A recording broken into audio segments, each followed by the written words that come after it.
Vamos abrir as nossas Bíblias no Evangelho segundo João, capítulo 1. Evangelho de João, capítulo 1.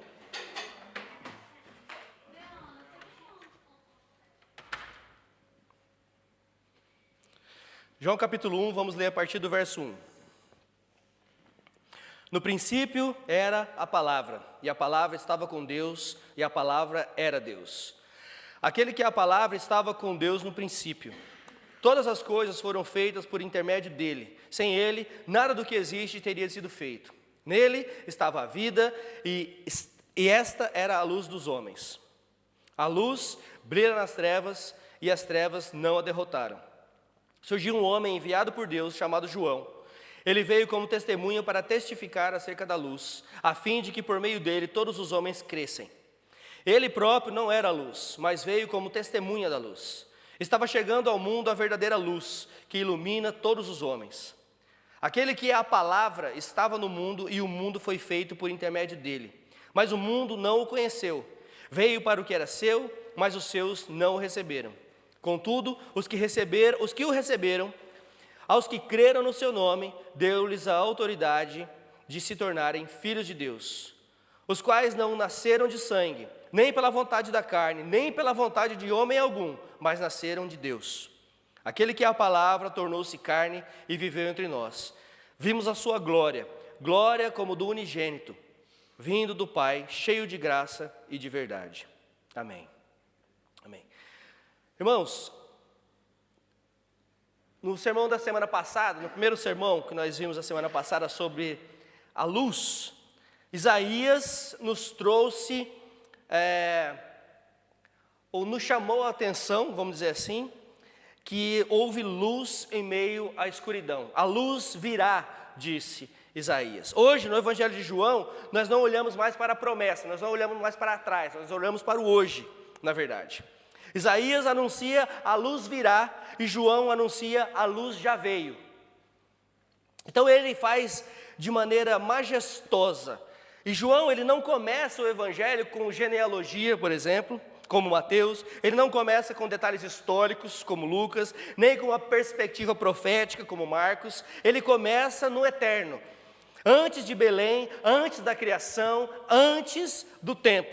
O Natal, segundo João, começa na eternidade. O propósito é claro, é mostrar que o bebê que nasceria na manjedoura é o Verbo eterno, Deus de Deus, luz de luz, o único que é capaz de resgatar pecadores das trevas.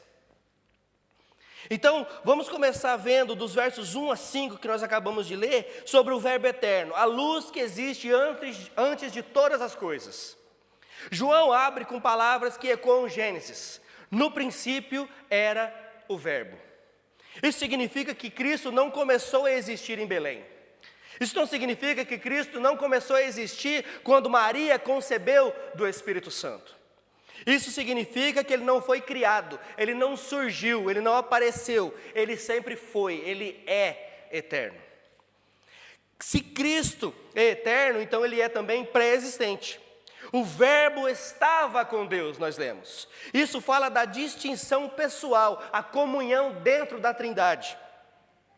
Cristo é Deus, nós lemos. E o Verbo era Deus, aqui coigual com o Pai. Uma das mais claras declarações, principalmente nos evangelhos, da divindade de Cristo. Claro, a não ser Cristo falando dele mesmo, mas nós estamos vendo agora João falando acerca de Cristo. Essa é uma declaração da divindade de Cristo. Calvino chegou a comentar que João não deixa espaço para qualquer dúvida. Aquele que se fez carne é o próprio Deus eterno.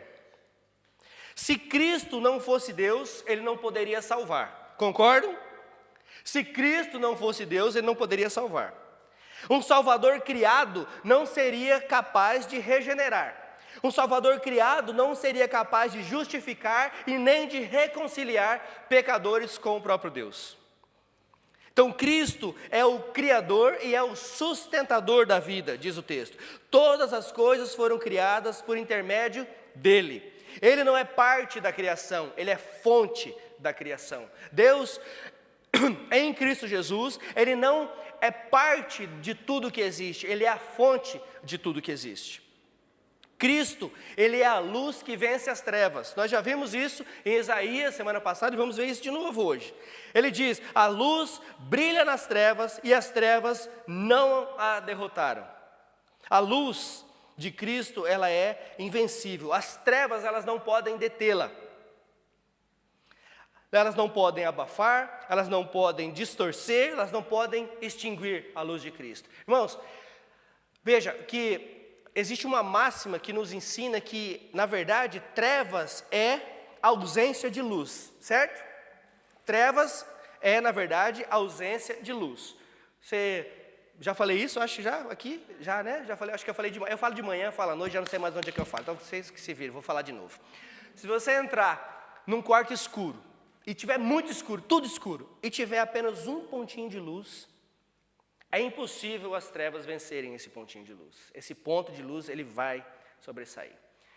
Voltando aqui para o texto, onde diz que a luz de Cristo é invencível, é assim que é a luz de Cristo mesmo. É por isso que as portas do inferno não prevalecerão contra a sua igreja, porque Cristo é a nossa luz, Cristo é a nossa fortaleza e é Ele quem manda na igreja. Amém? Então as trevas, elas não podem deter essa luz.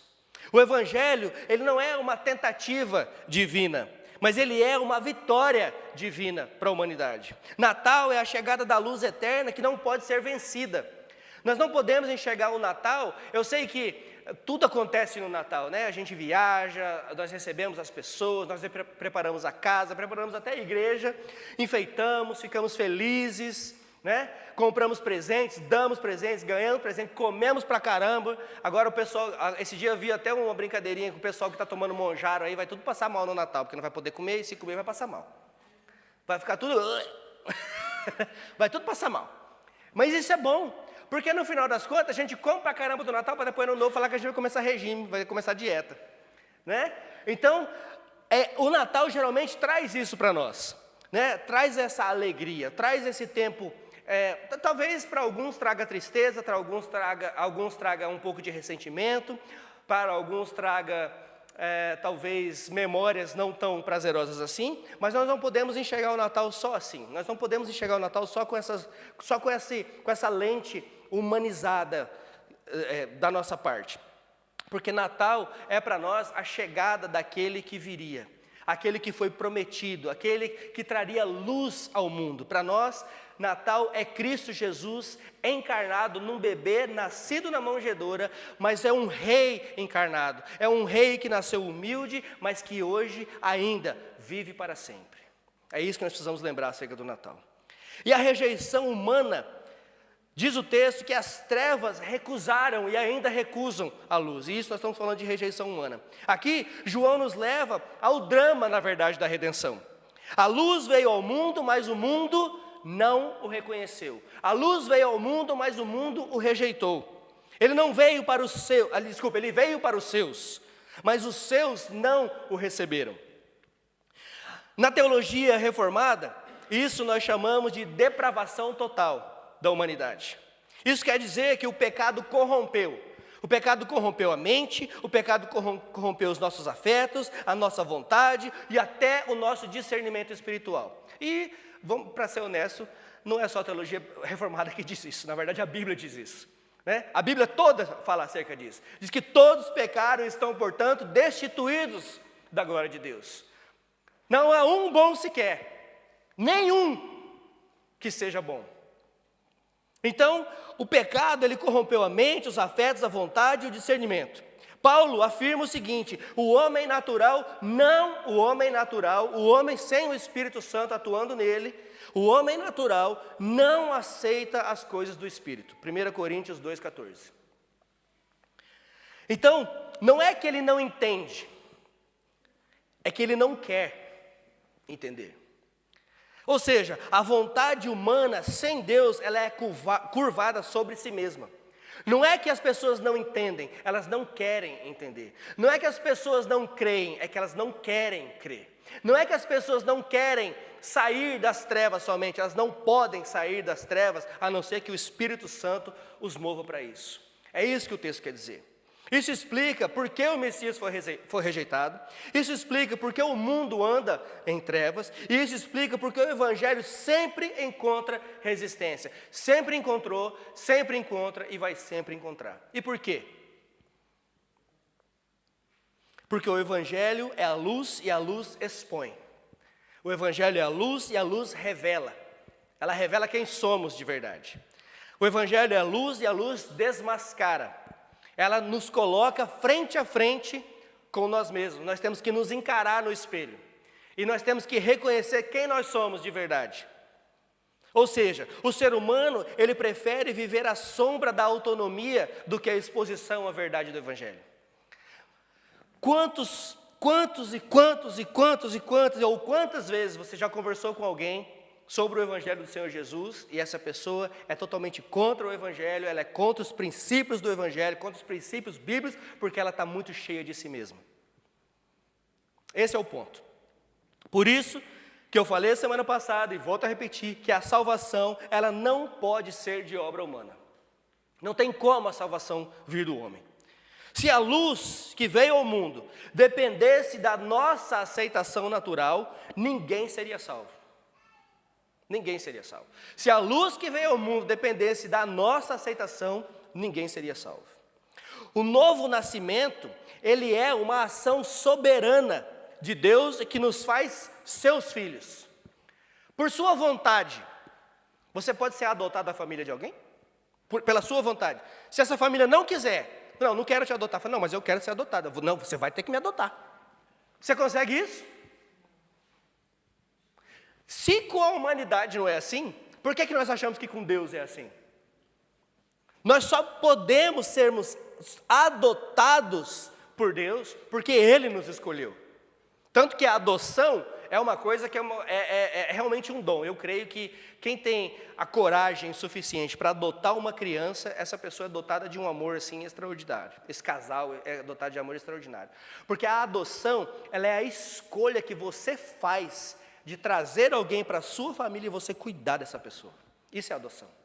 Você transformar a vida dessa pessoa que talvez estava abandonada, talvez estava vivendo uma vida difícil, você pega essa criança, pega esse jovem, traz para sua casa, trata como filho, dorme na sua cama, come da sua comida, veste da sua roupa, e você trata como se fosse seu. É exatamente isso que Deus, em Cristo Jesus, fez comigo e com você, quando Ele nos adotou como seus filhos, através da fé. É exatamente isso que Ele faz. João aqui, ele traz então uma pergunta para nós. Apesar da rejeição, desculpa, ele não traz uma pergunta, ele traz uma esperança, desculpe. Apesar da rejeição humana, Deus continua salvando ainda hoje, irmãos. Apesar da rejeição, Deus continua salvando e salvando soberanamente, porque a salvação depende só dele, não depende de nós. Diz o texto: todos os que o receberam, deu-lhes o direito de se tornarem filhos de Deus. Como alguém passa a receber a Cristo? João responde essa pergunta com 3 negativas poderosas para nós, para nos ensinar. E veja, esse receber a Cristo não é aquela coisa superficial que nós vemos. Você recebe a Cristo, você recebe hoje Cristo no seu coração e crê que Ele é seu Salvador e suficiente. Amém, amém, amém. Saiu daquela porta, faz tudo do mesmo jeito, como se nada tivesse acontecido. Não é disso que eu estou falando. Não é desse receber a Cristo que eu estou falando. E João, ele responde essas 3 perguntas. Como alguém pode receber a Cristo? Primeiro, não é por descendência natural. Ninguém nasce crente. Tem alguém aqui que nasceu crente? Tem gente aqui que nasceu de novo como crente, mas ninguém aqui nasceu crente, é verdade? Amém? Concorda comigo? Ninguém aqui nasceu crente. Ninguém aqui recebeu uma herança familiar. Você vai receber a minha fé em Cristo Jesus como herança. Não. Nós passamos adiante essa fé, nós ensinamos os nossos filhos, mas salvação é individual, não é verdade? É pela fé que eles têm, ou terão, que aí sim eles vão ser salvos. Então, não é por descendência natural. Depois, também não é pela vontade da carne, João diz. Não é decisão natural, não é emoção humana, é isso que eu estava falando agora há pouco, sobre receber. Não é decisão natural, não é emoção humana, não é impulso religioso, não é apelação emocional. Isso não é receber a Cristo. E também não é pela vontade do homem. Não é um esforço moral, não é disciplina na sua vida, não é uma conquista espiritual, eu tenho que fazer isso para conquistar isso. Então, João, ele desmistifica muita coisa do que é pregado hoje aqui. Aqui não, ao nosso redor. Aqui não, em nome de Jesus, aqui não, aqui nesse púlpito não. Então João, ele explica que como alguém pode receber a Cristo? Essa é a pergunta, né? Ele diz que não é por descendência natural, não é pela vontade da carne, não é pela vontade do homem. Então como acontece? Nós podemos perguntar. Ele diz, mas nasceram de Deus. E o que é esse nascer de Deus? E aqui está o milagre da regeneração. Deus dá vida onde havia morte. Primeiro, Deus dá vida onde havia morte. Depois, Deus ilumina onde havia cegueira. E Deus chama onde havia rebelião. Então estávamos mortos nas nossas transgressões, como disse Paulo, mortos para Deus, e Deus nos chama à vida. Nós estávamos cegos, e Deus ilumina o nosso entendimento através do Espírito Santo. E Deus, onde havia rebelião, Ele nos chama para perto e agora nos tornamos filhos de Deus. A graça, ela não apenas ajuda a enxergar, ela nos dá novos olhos. Porque uma coisa é você enxergar o que você antes não enxergava, outra coisa é você ter uma visão completamente diferente daquela que você tinha. Isso é salvação. Isso é a graça, isso é regeneração em Cristo Jesus. Porque uma vez eu vi o Evangelho com motivo de chacota. Eu olhava para o Evangelho, eu olhava para as pastoras. Gente, quando eu era menino, de 12, 13, 14 anos, eu passava na frente das igrejas e jogava pedra na porta. Não é para rir não, é para chorar. Mas graças a Deus que Deus teve misericórdia de mim. Aí ele falou para mim, né? Então você vai virar pastor, largar de ser besta. Né? Vai jogar pedra? Agora você vai receber as pedradas. Né? Mas o que eu estou dizendo é exatamente isso. Onde havia cegueira espiritual, hoje Deus me deu uma visão completamente diferente daquela que eu tinha do Evangelho. Não é que eu passei a pensar de maneira diferente. Hoje eu enxergo o Evangelho como realmente ele é. É diferente. É como você acreditar numa mentira a sua vida inteira e de repente você descobrir que tudo aquilo que você acreditou era mentira e que agora você sabe da verdade. Não é que você mudou de opinião acerca de alguma coisa, é que agora você conheceu a verdade acerca daquilo. É diferente. Eu não mudei de opinião acerca do Evangelho, eu não mudei de opinião acerca de Cristo, eu fui transformado pelo poder do Evangelho e hoje eu vejo o Evangelho com olhos completamente diferentes. Por quê? Porque hoje nós conhecemos a verdade. É assim que se trata da conversão. Deus dá vida onde havia morte, Deus ilumina onde havia cegueira, e Deus chama onde havia rebelião contra Ele mesmo. Então a graça não ajuda a ver somente, a graça nos dá novos olhos. Natal é Deus dando olhos para ver a luz que é Cristo Jesus encarnado. Isso é o Natal para nós. E a encarnação é a luz que entra na nossa história. Não só entra na história da humanidade como um todo, mas entra na nossa história pessoal. É pessoal, salvação é pessoal. Agora chegamos aqui ao ápice do que João diz. Ele diz que o Verbo se fez carne e habitou entre nós. O que era o Logos, o que era o Verbo, o que era a palavra, se fez carne e habitou entre nós. Graça e verdade. A plenitude do Deus encarnado. João não diz que Cristo trouxe graça e verdade. Ele diz que Cristo veio cheio dela. Ele não trouxe graça, ele veio cheio de graça. Em Cristo, graça e verdade não competem entre si. E nós precisamos entender essas coisas aqui. Isso é importante para nós também. Em Cristo, graça e verdade, elas não competem, elas se cumprem, elas se completam. Elas não se anulam, na verdade elas são harmonizadas. Elas se equilibram, elas se completam. Graça sem verdade não salva. Graça sem verdade não salva. Graça sem verdade seria apenas sentimentalismo religioso, que nós também vemos muito por aí hoje. Seria Deus dizendo, está tudo bem, pode continuar fazendo o que você quiser, pode viver a sua vida dissoluta, pode fazer o que você quiser. Onde existe graça desse jeito, ali não está a verdade. Graça sem verdade não confronta o pecado. Yes? Eu ia falar yes, eu acho. Sim, é verdade. É pela graça que nós somos salvos. Mas a graça que nós recebemos precisa confrontar o nosso pecado, sim. Graça sem verdade não confronta o pecado, não denuncia o coração idólatra, não chama ao arrependimento. Seria uma espécie de Deus bonzinho, mas não santo. E nós estamos cheios de Deus bonzinhos por aí. Seria um Deus bonzinho, mas não santo. Seria um amor barato, que consola, mas não transforma. Venha como você está e continue assim mesmo. Afinal de contas, o que vale é o amor de Deus por vocês. Não é isso que nós ouvimos? O tempo todo. Venha e fique assim. É isso que o Evangelho nos diz? Venha e continue assim. Venha para... É isso que Jesus disse? Venha, siga-me. E pode continuar do jeito que você estava, está tudo bem. É isso que Jesus disse? Não, não foi isso que o Senhor Jesus disse. Por isso o apóstolo Paulo diz que a graça de Deus se manifestou educando-nos a renunciar à impiedade. Ele escreve a Tito capítulo 2, versos 11 e 12.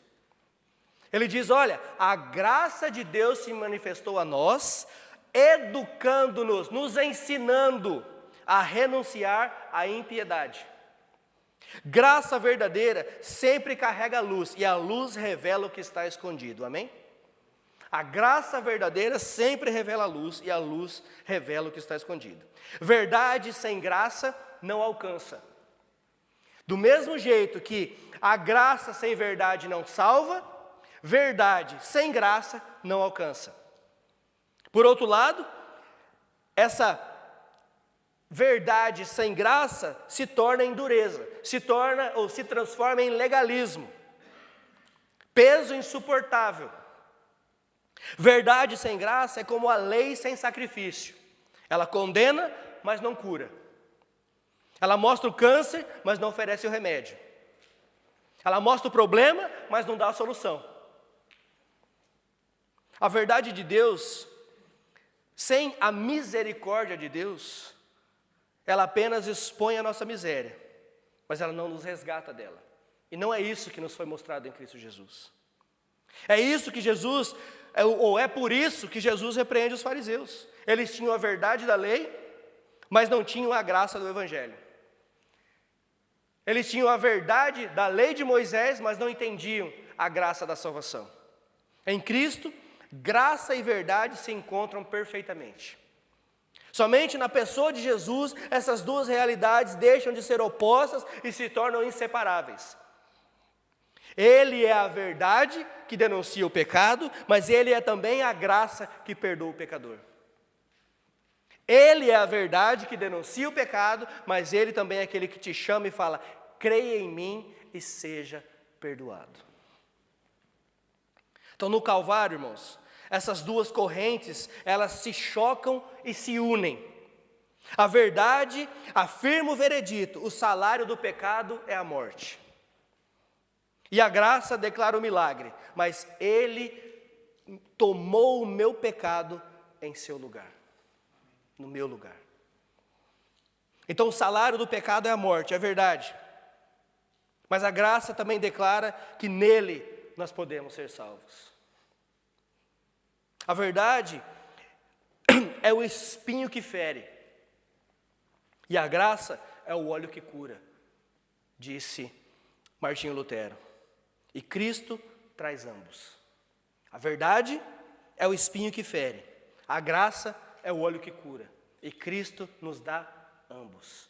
Ele expõe o nosso pecado, Ele abre os nossos olhos espirituais, expõe o nosso pecado, mostra o problema, mas nos dá a solução. Ele diz, eu sou a solução para o seu pecado. Eu sou a solução para o seu problema. Eu sou a luz que te tira das trevas.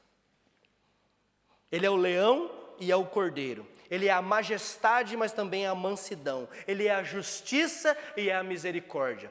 Tudo isso em Cristo Jesus. E a igreja precisa desse equilíbrio. Muitas igrejas pendem para um dos lados. Na verdade, não digo só, quando eu digo igreja, eu digo nós. Nós pendemos, às vezes, para um dos dois lados. Alguns preferem a graça sem verdade, ou seja, a tolerância sem santidade.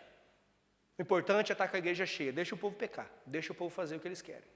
Nós queremos ver a igreja cheia, nós queremos ver a caixa de oferta cheia, deixa o povo pecar, deixa eles que pequem. O importante é que pelo menos eles estão aqui. Já ouviu isso? Não, deixa fazer, o importante é que está aqui na igreja, pelo menos está ouvindo. Não está ouvindo, quer dizer, está ouvindo, mas não está escutando. Ou não, quer dizer, está escutando, mas não está ouvindo. Está só escutando, mas não está ouvindo. Outras preferem a verdade, mas sem a graça. Doutrina sem compaixão. Farisaísmo. Cheio de regras, cheio de rituais, cheio de pode, não pode, mas também não tem compaixão do pecador. Nós sempre pendemos para um desses dois lados, depende em qual é a fase espiritual que nós estamos. Se nós estamos bem espirituais, nós tendemos a ser essa verdade sem graça aqui.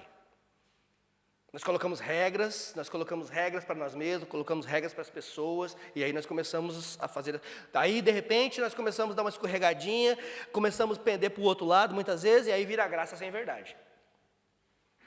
Não, está tudo bem, vamos, como diz lá no interior, vamos passar o pano, e está tudo bem, o pecado, vamos deixar aí, não denuncia não, deixa como está, que é melhor assim. Vamos deixar perto que é melhor. Vamos deixar pecando. Pelo menos está sentadinho aqui no banco da igreja e está ouvindo o evangelho. Eu não concordo com nenhum dos dois. Nós não devemos concordar com nenhum dos dois. Nós devemos sim denunciar o pecado, ensinar que está errado, mas nós devemos ensinar o que é certo. Nós devemos denunciar o pecado e pregar o evangelho. Isso não é falta de amor, irmãos. Isso, na verdade, é amor puro. É amor na essência. Quando você corrige o seu filho, quando você fala para o seu filho, você não vai fazer porque não pode, é porque eu te amo, menino, é porque eu te amo, menina. Viu, menino? Quando está falando que não pode, mas eu quero, mas você não vai. Por quê? Porque eu te amo, porque eu estou vendo onde isso vai dar. É assim ou não é assim? É assim. E com Deus é a mesma coisa. Então a igreja que precisa acordar para essas coisas, nós que precisamos acordar para essas coisas, a igreja que segue a Cristo, ela deve refletir aquilo que Ele é, a graça que acolhe, mas é a verdade que transforma. Nós temos que acolher sim, mas nós temos que apontar o pecado, porque a graça é que transforma. É pelo arrependimento, irmãos. Não é passar pano, não. Não é falar que está tudo bem. Não, tem que se arrepender sim do pecado. Tem que denunciar o pecado sim. A verdade diz para nós, venha como você está. É isso que a verdade diz, venha como você está. Mas a graça diz, não permaneça o mesmo. Venha como você está, mas não permaneça o mesmo. Então, o Natal, ele nos chama para adorar a Cristo como Deus verdadeiro. A fé cristã, ela não admite um Jesus simbólico ou reduzido, ou admite? Você admite um Jesus simbólico? Você admite um Jesus reduzido, como muitos falam por aí, que Jesus foi apenas um homem bom, que Jesus foi apenas um profeta, ele foi um cara legal, mas Jesus não é Deus, Jesus não pode salvar. Você aceita isso? Se você aceitar, você tem que se converter de verdade, então. A fé cristã não admite um Jesus simbólico ou reduzido. Aquele bebê que nasceu na manjedoura é o Deus eterno. Nós devemos reconhecer a nossa incapacidade espiritual natural, humana. Nós precisamos reconhecer isso. A salvação é um milagre. Irmãos, a salvação é um milagre que Deus, através de Cristo, imputa em nós. A salvação é um milagre. Não é por nosso mérito, é pelo mérito de Cristo na cruz do Calvário. Nós precisamos examinar a nossa relação com essa luz que nos foi dada. Será que nós fugimos da exposição? Será que nós escondemos ou nós nos escondemos na sombra do nosso pecado? Ou será que nós caminhamos na luz? Nós precisamos ter dificuldade quando nós olharmos no espelho e sermos sinceros com nós mesmos, e nós começarmos a fazer essas perguntas e começamos a respondê-las nós mesmos. Você sabe para onde você está caminhando, Leandro? Sei. E você sabe que está errado? Sei. E o que você vai fazer para mudar? Nada. Você sabe que você está errado? Sei. E você vai continuar fazendo errado? Sim. Porque foi pela graça que eu fui salvo. Isso é o Evangelho? Respondam para mim, por favor. Isso é o Evangelho que vocês aprenderam? Não. O Evangelho é, você sabe onde você sabe o que você está fazendo? Sei. E você vai continuar fazendo o mesmo? Você pode até falar, mas eu não consigo sair, eu preciso de ajuda. Aí melhorou. Ou então você vai falar, não, mas eu vou lutar para sair disso. Eu sei que eu estou errado, mas eu não quero viver assim, eu não quero permanecer assim, porque eu sei o que Cristo fez por mim na cruz do Calvário. Aí sim. Eu não estou dizendo aqui que nós somos os super espirituais, que nós somos os super... Não, não é isso. Nós todos temos problemas, nós todos passamos por essas coisas. Nós todos temos as nossas mazelas, a verdade é essa. Mas nós precisamos de uma vez por toda reconhecê-las e lutar contra isso. Nós devemos anunciar a Cristo, ou o Cristo verdadeiro ao mundo, irmãos. E isso começa vivendo o cristianismo que nós falamos que professamos. O mundo está cheio de versões fabricadas de Jesus. O pastor Kleber já falou sobre isso esses dias, e eu falei semana passada de novo. Calvino disse que o coração humano é uma fábrica de ídolos. Esse é o coração humano, uma fábrica de ídolos. E o Natal nos chama a proclamar o Cristo bíblico. Não o Cristo que eu acho que Ele é, ou que eu acho que Ele deve ser, mas é o Cristo bíblico. A luz que salva. O Verbo que se tornou carne e habitou entre nós, e viveu entre pecadores e salvou a muitos, e morreu na cruz do Calvário, ressuscitou, mas está assentado à direita do Pai. E nos prometeu que um dia voltará para buscar a sua igreja. Então vivamos como alguém que nasceu de Deus. Vivamos como alguém que foi enxertado na família de Deus, que foi adotado, que passou a ter o direito de ser chamado filho de Deus.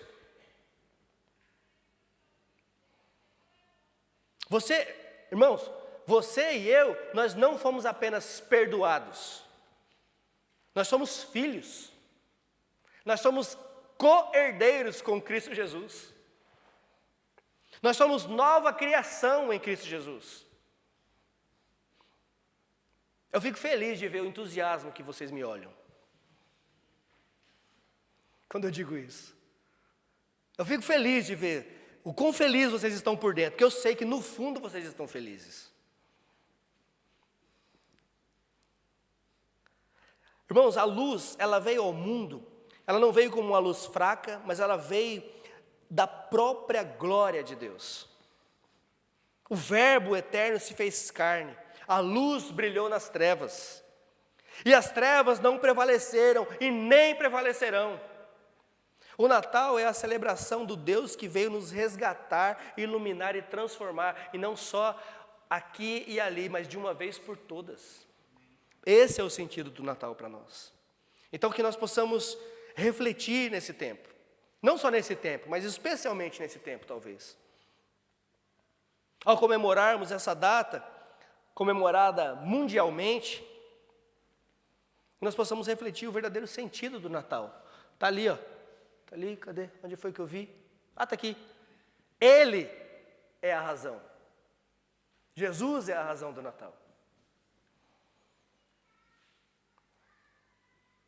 Nós somos filhos, herdeiros e nova criação em Cristo Jesus.